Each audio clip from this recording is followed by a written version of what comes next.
There are two key aspects to the title of today's debate. Through defending a UN charter where two of the permanent members have not been able to even get their names changed. UNSC के veto nations पर बरस पड़ी Ruchira Kamboj. Effective multilateralism and doing it, as the chair calls it, through the defense of the principles of the UN Charter. Security council में भारत की दहाड़ से चीन का सूख गया गला. रुचिरा कंबोज और एस जयशंकर ने कर दिया खुलेआम ऐलान. That has failed to respond to contemporary challenges, whether it be the COVID pandemic or the ongoing conflict in Ukraine. 188 देशों पर नहीं थोपी जा सकती 5 देशों की राय. And provides to each of those 5 the power to ignore the collective will of the remaining 188 member states. 77 साल के कबाड़ को बदलने का आ गया है वक्त. 77 years later, we are nowhere closer to making that a reality. गुस्से में यूएनएससी की मीटिंग वॉकआउट कर गया Israel. The fallen and Israel will not take part in it. दोस्तों, जिस बात का डर था वो अब धीरे धीरे सच हो रहा है. भारत को वीटो नहीं मिलने पर अब यूनाइटेड नेशंस को भारत ने उसकी असली औकात दिखाना शुरू कर दिया है. भारत ने कह दिया है कि 5 स्थायी सदस्यों की राय को 188 देशों पर नहीं थोपा जा सकता.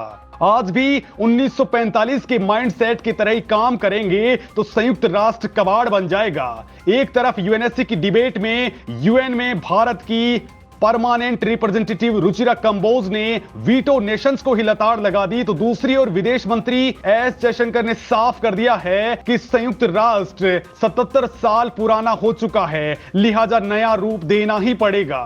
दोस्तों, यूनाइटेड नेशन सिक्योरिटी काउंसिल के मेंबर्स को भारत ने अब क्लियर हिंट दे दिया है कि भारत के सब्र का बांध टूट चुका है. या तो भारत की मांग पर कोई एक्शन लिया जाए या फिर भारत के विरोध के लिए यूनाइटेड नेशंस तैयार रहे. और इसके बाद तो दोस्तों यूएन में ऐतिहासिक उलटफेर शुरू हो चुका है, क्योंकि इस बार भारत ने सीधे सीधे P5 नेशंस को लपेटे में ले लिया है. लेकिन दोस्तों, भारत अचानक इतना ज्यादा एग्रेसिव क्यों हो रहा है? भारत के इस बयान के बाद क्यों अफरा तफरी मच चुकी है? अचानक इजराइल क्यों इतना ज्यादा गुस्सा हो गया कि भरी मीटिंग को लात मारकर के बाहर चला गया? और अब अगर अचानक से यूएनएससी का एक्सपेंशन होता है तो फिर क्या होने वाला है? तो चलिए दोस्तों जानते हैं. दोस्तों, लंबे वक्त से यूनाइटेड नेशंस के सामने भारत ये डिमांड रख रहा है कि उसे यूनाइटेड नेशंस की सिक्योरिटी काउंसिल का परमानेंट मेंबर बना लिया जाए और यूनाइटेड नेशंस में आमूल चूल बदलाव भी किए जाएं. लेकिन हर बार भारत के साथ साजिशें होती रही हैं. लेकिन अब भारत ने ये चाल समझ ली है, लिहाजा इस बार यूएन में भारत की परमानेंट रिप्रेजेंटेटिव रुचिरा कंबोज ने 5 वीटो पावर नेशंस की धज्जियां उड़ा दी हैं. उन्होंने कहा कि यूएनएससी 5 देशों को दुनिया के 188 देशों पर दादागिरी करने दे रही है, जो चलने वाला नहीं है. Provides to each of those 5 the power to ignore the collective will of the remaining 188 member states. Ruchira Kamboj ने कई अहम सवाल उठाए. उन्होंने कहा कि आखिर 5 देश जिस चार्टर को तैयार करते हैं उसे कैसे दुनिया भर के देश मान सकते हैं? संयुक्त राष्ट्र सुरक्षा परिषद में 5 देश स्थायी मेंबर हैं. ये देश एक दूसरे को ऐसी ताकत देते हैं कि बाकी दुनिया के 188 देशों की राय को नजरअंदाज कर दिया जाता है. अब यदि हम आज भी 1945 के माइंडसेट की तरह ही काम करेंगे तो संयुक्त राष्ट्र अपना भरोसा खो देगा. 21वीं सदी में वही सोच नहीं चल सकती है जो बीती 3 पीढ़ियों से चली आ रही है. संयुक्त राष्ट्र की स्थापना के दौर से ही भारत इसका हिस्सा रहा है. यूएन चार्टर पर 26 जून 1945 को भारत ने साइन किए थे. तब से लेकर के आज तक 77 साल बीत चुके हैं, लेकिन दुनिया के सबसे बड़े लोकतंत्र को यूएन सिक्योरिटी काउंसिल से बाहर रखा गया है. अफ्रीका और लैटिन अमेरिका की स्थिति तो यह है कि पूरे के पूरे कॉन्टिनेंट को ही कोई प्रतिनिधित्व नहीं मिला है. लिहाजा अब बदलाव नहीं होगा तो फिर यह संस्था अपना अस्तित्व ही खो देगी, ये कबाड़ बन जाएगी. तो वहीं दोस्तों, ठीक उसी दौरान ऑस्ट्रिया में बैठे विदेश मंत्री एस जयशंकर ने भी साफ साफ कह दिया है कि अब 77 साल बीत चुके हैं, इस कबाड़ को अब बदलने की जरूरत है. संयुक्त राष्ट्र में बड़ा बदलाव लाना अब भारत की फॉरेन पॉलिसी का पार्ट बन चुका है. है, जब लोग बदलते हैं तो फिर ये संस्थान क्यों नहीं बदल सकता। और दोस्तों, भारत की दहाड़ से पूरी दुनिया में आग लग चुकी है। चूंकि भारत 142 करोड़ की आबादी के साथ ही दुनिया का सबसे ज्यादा पॉपुलेशन वाला देश बन चुका है, दुनिया का सबसे बड़ा लोकतांत्रिक देश है, आज की डेट में 5वीं इकोनॉमी है और जल्द ही दुनिया की तीसरी सबसे बड़ी इकोनॉमी बन जाएगा। यूएन को भारत सबसे ज्यादा सपोर्ट करने वाली कंट्री है, हर साल $44 मिलियन की मदद करता है, सबसे ज्यादा यूएन के पीस कीपिंग मिशंस में पार्टिसिपेट किया है। और दोस्तों, भारत की 2 लाख से ज्यादा ट्रूप्स यूएन के लिए पीस कीपिंग मिशंस में पार्टिसिपेट कर चुकी हैं। हालांकि दोस्तों, भारत को लेकर के फ्रांस, ब्रिटेन, रूस और अमेरिका जैसी महाशक्तियां अपना सपोर्ट पहले ही दे चुकी हैं। वो भारत को वीटो देने का ऐलान कर चुकी हैं, लेकिन चीन हर बार कुंडली मार करके बैठ जाता है। तो वहीं दोस्तों, भारत को मिल रहे भारी समर्थन को देखने के बावजूद यूनाइटेड नेशंस अपनी आंखों पर काली पट्टी बांध करके बैठ जाता है, जिसे अब मोदी सरकार ने खोल के फेंक दिया है। और अब जो खबर आ रही है वो करोड़ों भारतीयों के लिए किसी बड़ी गुड न्यूज से कम नहीं है। और खबर यह है दोस्तों कि भारत को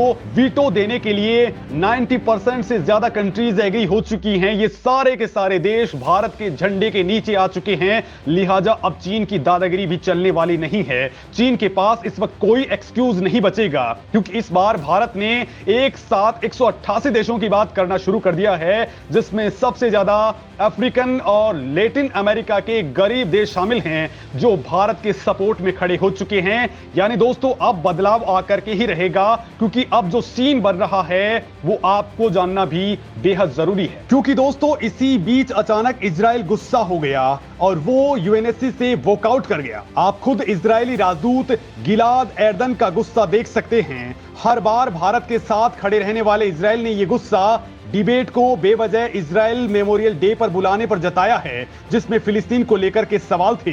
दरअसल दोस्तों, 26 अप्रैल को अपने सैनिकों की याद में इजराइल मेमोरियल डे मनाता है, लेकिन रूस की अध्यक्षता में यूएनएससी ने इसी दिन ये डिबेट करवा दी, जिससे इजराइल नाराज हो गया। दोस्तों, बेशक इजराइल का ये मामला अलग है, लेकिन इजराइल भारत की वीटो पावर के सपोर्ट में हमेशा से खड़ा रहा है। और भारत की यूनाइटेड नेशंस से डिमांड है कि यूनाइटेड नेशंस को एक्सपेंड कर दिया जाए, परमानेंट मेंबर्स और नॉन परमानेंट मेंबर्स की तादाद को बढ़ा दिया जाए, क्योंकि आज के इश्यूज, आज की प्रॉब्लम्स सब कुछ बदल चुके हैं। दुनिया सेकेंड वर्ल्ड वॉर के बाद बदल चुकी है। अब 1945 के मुकाबले नई दुनिया आ चुकी है, दुनिया की आबादी बढ़ चुकी है, अलग अलग तरह की टेक्नोलॉजीज आ चुकी हैं, क्राइम के नए तरीके भी आ चुके हैं। लिहाजा दुनिया को अलग तरीके से सोचने और डेवलप करने की जरूरत है, और यूनाइटेड नेशंस को भी अपने अंदर बदलाव करने की महती दरकार है। क्योंकि दोस्तों, जब ये यूनाइटेड नेशंस बना था तब यूके को ही देख लीजिए, वो सुपर पावर हुआ करता था, लेकिन आज वो अपनी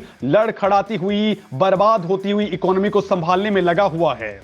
दूसरी ओर चीन है, जिसकी किसी भी कंट्री से बनती नहीं है। वो ताइवान और भारत पर हमला करता जा रहा है, जमीन पर कब्जा करने के लिए वो फिलहाल 23 देशों के साथ लड़ रहा है। रूस खुद ही इंटरनेशनल पीस और सिक्योरिटी को भंग करने में लगा है, उसने जबरन यूक्रेन पर हमला बोला।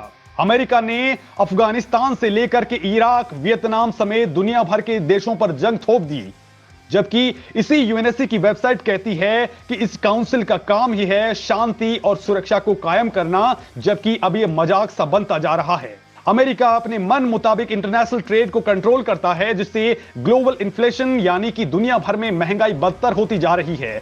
जब इंटरनेशनल पीस को मेंटेन करने वाले ये P5 कंट्रीज ही अपने स्वार्थ के चलते दुनिया को गर्त में धकेल रहे हैं, तो फिर इस यूएन का मतलब ही क्या रह जाता है। वहीं दोस्तों, कुछ और देश हैं जो इस वक्त इंटरनेशनल लेवल पर खुद को साबित कर रहे हैं, और भारत उनमें से एक है। जापान भी आज टेक्नोलॉजी के मामले में बहुत ज्यादा आगे बढ़ चुका है। फ्रांस की तुलना में आज की डेट में जर्मनी एक मजबूत इकोनॉमिक पावर है। लिहाजा अब दुनिया का विस्तार हो चुका है, तो यूनाइटेड नेशंस को भी दुनिया में शांति स्थापना करने के लिए अपना विस्तार करना ही पड़ेगा। यूनाइटेड नेशंस के रूल्स के मुताबिक यूएनएससी के परमानेंट मेंबर्स को 9 मेंबर्स तक बढ़ाया जा सकता है, और भारत यही डिमांड कर रहा है।